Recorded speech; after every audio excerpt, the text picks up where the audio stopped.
not so pissed off.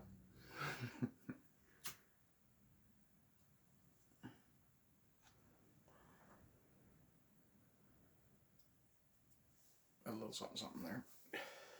So, today we're going to talk about generosity and self-sacrifice, selfishness, things of that nature. How to achieve a balance between being generous and taking care of yourself and your own. Now, a lot of people think, you should be as charitable as you can. There's that golden rule that you should do unto others as you would have others do unto you. True. However, I also would suggest applying an inverse of that you should do to yourself what you believe others should do. So, if you want to be generous, by all means, if you can afford it, do so. And by if you can afford it, I don't mean budget so that you give the rest away. I mean, if you have an extra few dollars come in, if you have time to give, and I would recommend giving time rather than money. Because a lot of the financial donations you give tend to get eaten up in administration costs, especially the larger a charity gets. And while that's very unfortunate, it is the truth. For example, I believe I don't think it's Oxfam. I believe Oxfam is run by the Catholic Church or by a church. But the Red Cross or the CSPCA, the Canadian Society for Prevention of Cruelty to Animals, at the highest levels, these people are given the administration is given performance bonuses, etc., etc. And they probably make a very, very good living. Matter of fact, I'm actually going to pause right here and do a quick bit of research. Okay, so I found a job ad for the Canadian Red Cross for a regional head. The average salary is $87,988 a year, and the low is $67,164, the high $115,270, $115,000. Amongst other management salaries, we have a manager for $50,000, a supervisor at $56,000, a director at $116,000. Even a site manager makes over $30 an hour. And I'm finding multiple things. Chief Development Officer, $140,000 a year. So, obviously, and that's just for the Canadian Red Cross, which was the first one that came to mind to have a look at. So, if you're giving $100, $200 a year, that money is getting massively eaten up in administration costs. And that's not necessarily a bad thing, because you do want to attract, excuse me a moment, I have to shift my camera angle just a bit. You do want to, attract good people, talented people, so you do have to be somewhat competitive. That said, it is still a charity, and a charity should not focus on such things as paying their administrators as well as possible. Again, you're looking at that kind of balancing point of, okay, we need to offer a competitive wage, but we're also a charity. Granted, I suspect the Canadian Red Cross receives, at the very least, some sort of tax exemption from the Canadian government, which probably makes it a little easier to offer those salaries. But again, we're looking at massive pay, roughly half of what a Newfoundland MHA gets. And we won't get started on that. But, not again anyway. See last week's For Fuck's Sakes Friday for that.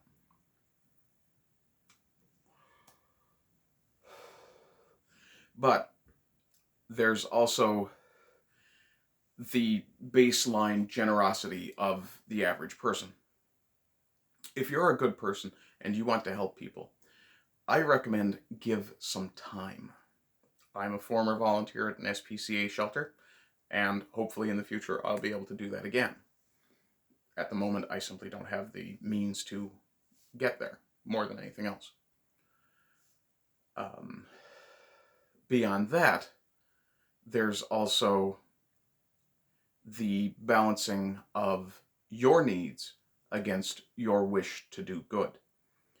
Now, to take a biblical example, the woman who gave away her last 2 pennies, coppers, whatever, and was lauded for it.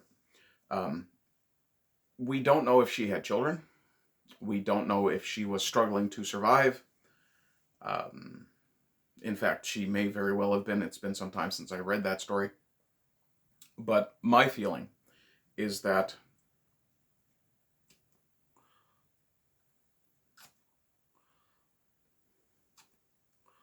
you have to balance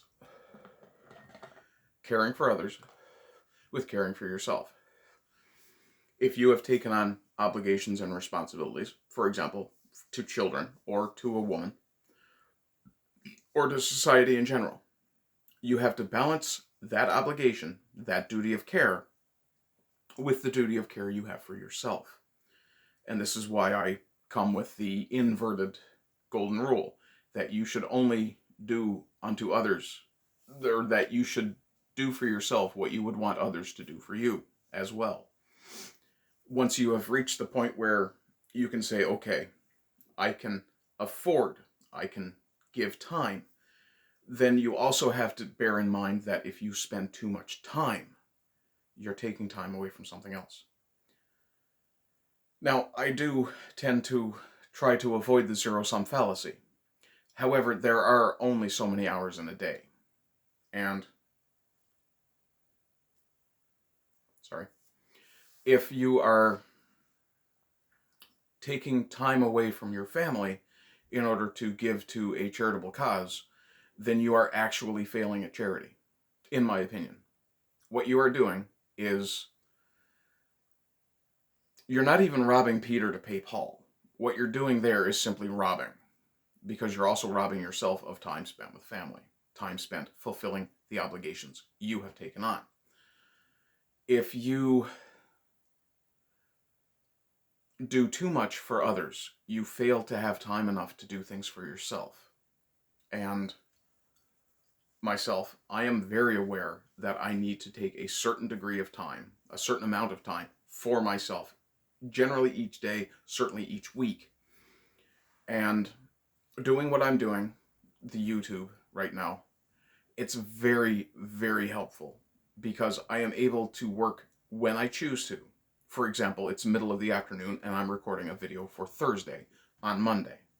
Now tomorrow, I will have to do Terra Nova Tuesday, and I will probably be doing that during the day tomorrow, probably in the morning, and then that will be posted at roughly 4:30 Newfoundland time. The general schedule that I follow is to do 4 to 6 hours work in the run of a day, and this is for that day.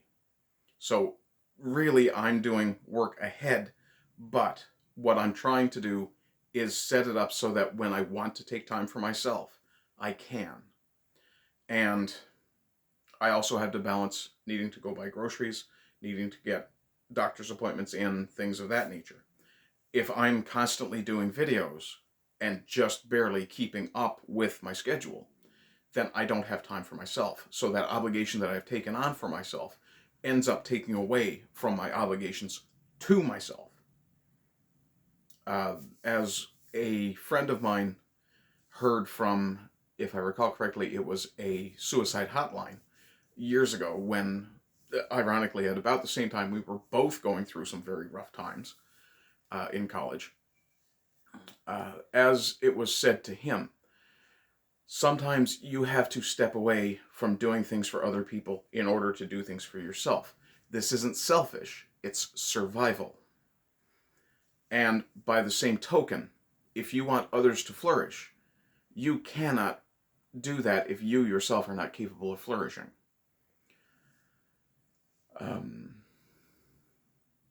And there's also the adage here in Newfoundland, and I'm sure it's common elsewhere, that God helps those who help themselves. Now, I'm not a particularly godly individual, but I do see the value in that statement. The value in that statement is God will help others. God helps those who help themselves. Basically means if you're taking care of yourself, you have the time to complete obligations to others. You have the drive, the energy to also do that.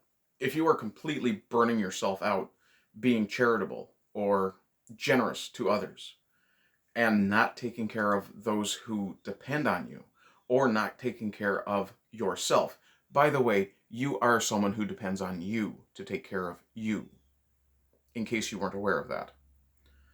And while a lot of people may look at that statement and say, well, that seems kind of mercenary or uncharitable. Yes and no. If you want, as the saying goes, charity begins at home. And it should go a little further and point out that charity begins with self-care. There is a level of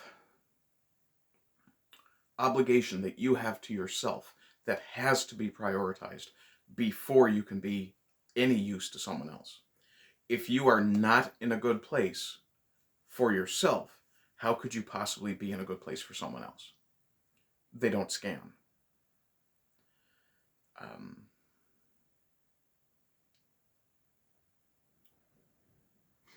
At the risk of rambling, I will continue a little bit with an anecdote of mine. I watched a friend of mine who was homeless, but wasn't, spend hours a day on a street corner playing a bongo drum for money. This was during the time when I was in one of my most destitute periods. I was barely scraping by and probably had $5 to $10 spending money a month, and made the mistake one day and a foolish mistake, of donating money to him, thinking I was doing a charitable thing. Not 20 minutes later, and this was someone I had a passing acquaintance with. I called him a friend, but really I'm very friendly.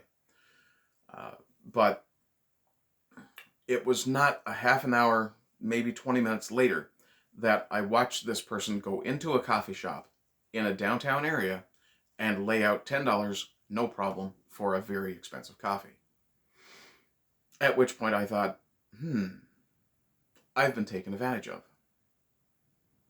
by someone I viewed as a friend, or at least a positive acquaintance. Needless to say, I came to the conclusion that, okay, I need to be less charitable because I'm taking from my own mouth to help out someone I thought needed it more than I did. Meanwhile, that $10 that he paid out, at least $3 of that was money that I had given him, or at least $3 of the money that he had in his pocket. And the problem with that was that I ended up being unable to purchase a pack of cigarettes that day. And that has been one of my vices for a very long time. And generally I budget so that I can afford cigarettes. Now, I don't budget so I can afford cigarettes over food. I'm not an idiot. But, at least, I try not to be an idiot. But in this case, I was very much a moron. I was played, and the next time I encountered him, I said hello. I was pleasant. I did exactly the same thing, and I completely ignored the basket of change in front of him. And then discovered, subsequently, that he was living in a place that charged roughly $1,000 a month for rent. Yes, he was living with 3 other people, and yes, they were all technically homeless. However, in the course of conversing with these people, I discovered that, in fact, they were making $500 to $600 a day panhandling. They were far better off financially than I was. That was a kick in the teeth. I did, in fact, consider panhandling and rejected the idea. Begging is not in my nature. Whereas being on welfare now, I have no issue with that because I am not gaming the system. And I have been a taxpayer many times over the years. So I feel no compunction about using the system that's been set up by taxpayers for taxpayers.